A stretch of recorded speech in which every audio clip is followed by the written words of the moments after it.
Death's Door is a really slick action-adventure game with an interesting premise, an overall awesome presentation and a great soundtrack.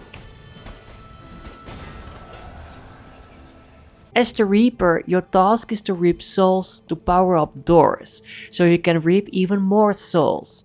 But everything changes when your assigned soul gets stolen, and you must embark on a dangerous journey full of twists and turns and breathtaking boss fights. The level progression is a bit predictable, to be honest.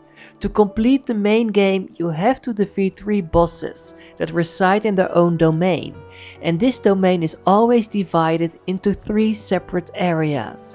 The middle area has this giant door that you can only open by freeing 4 souls, which are scattered all over the area. And after entering this door, you always have to overcome a pretty challenging combat trial before you get a new ability that you will need to continue moving forward and could aid you in your battle against the boss. To get a more powerful version of the ability or the spell you've just unlocked, you can decide to fight against an optional mini-boss, but they are a bit hidden and they require some backtracking to find them. It's a shame this game uses the same formula for all 3 bosses and their domains, but it does make the gameplay easy to follow. And all the different biomes are so well put together and visually pleasing that you don't really mind, you are basically doing the same thing in each domain. For a game with a Souls-like tag, it's not really that difficult in my opinion. You don't lose anything when you die and the combat is pretty basic. It all works like a charm though. The controls are really responsive, dodge rolling is very effective and switching to a ranged attack is quick and easy. To regain mana, you have to hit the enemy with your basic weapon. And this made for some fun, fast-paced combat. The only thing that adds a bit more challenge to this game is how healing is implemented. You can only heal by entering doors to the main hub or by planting these life seeds in green pots that are mostly placed before a fight sequence. So this means you can't heal during the fight itself. Thankfully, none of the enemies or the bosses deal more than 1 hit point of damage to you, so when you enter a fight with 4 hit points, you are still allowed to get hit 3 times before you die. The fact that you can't heal during fights makes it a lot more tense, but most attacks from enemies are so easy to predict or to dodge that you shouldn't have too much trouble to overcome these challenges. I still died a decent amount of times, especially during some boss fights, but it was always my own fault, because I started to grow impatient, or I started to become a bit overconfident, and not because the attacks were so difficult to dodge, for example.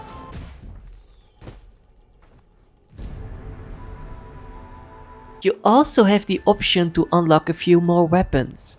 I basically use the same weapon the whole game, but if you are keen on exploring, I'm pretty sure you will unlock all of them eventually.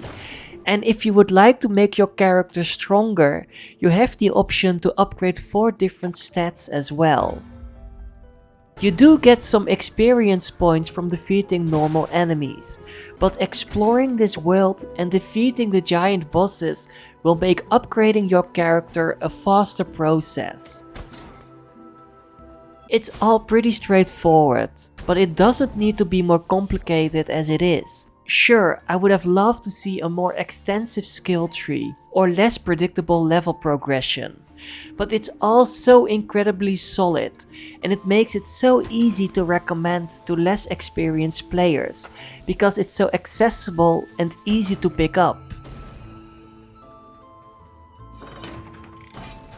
The boss fights also had a nice build up, and even though I knew exactly when the fight was going to take place at one point, I was always excited for the fight and really enjoyed the overall design of the boss.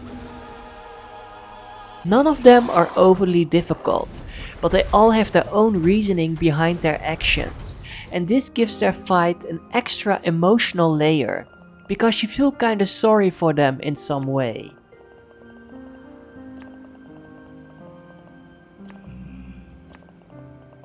I also really liked that not a single enemy has a health bar, but instead they get more of a broken look over time when you have hit them multiple times. It's a really nice touch, and while I wouldn't have minded a normal health bar either, I appreciate this design choice.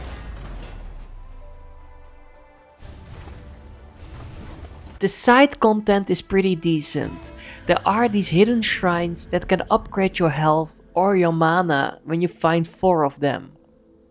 And there are these shiny collectibles, because yes, you are still a crow, and crows like shiny stuff.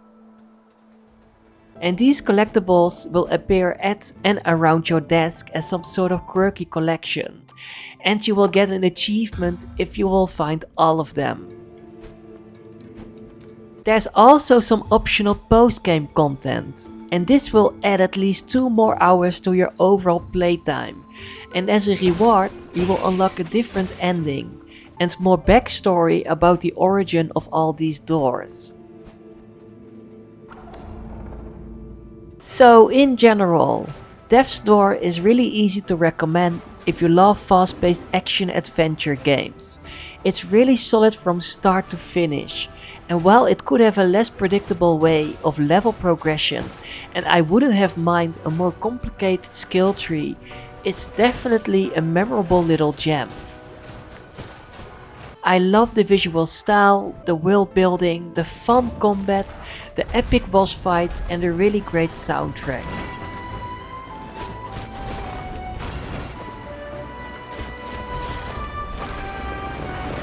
This game is charming, comedic, dark and emotional all at the same time, and for a really memorable adventure that took me 6 to 7 hours to finish, excluding the post-game content, it's without a doubt worth your time. It's not perfect, but you will miss out on something great if you have never played it. So be ready to dive into this beautifully bleak world as this charming little crow and unravel the dark mystery behind the fabled Death's Door.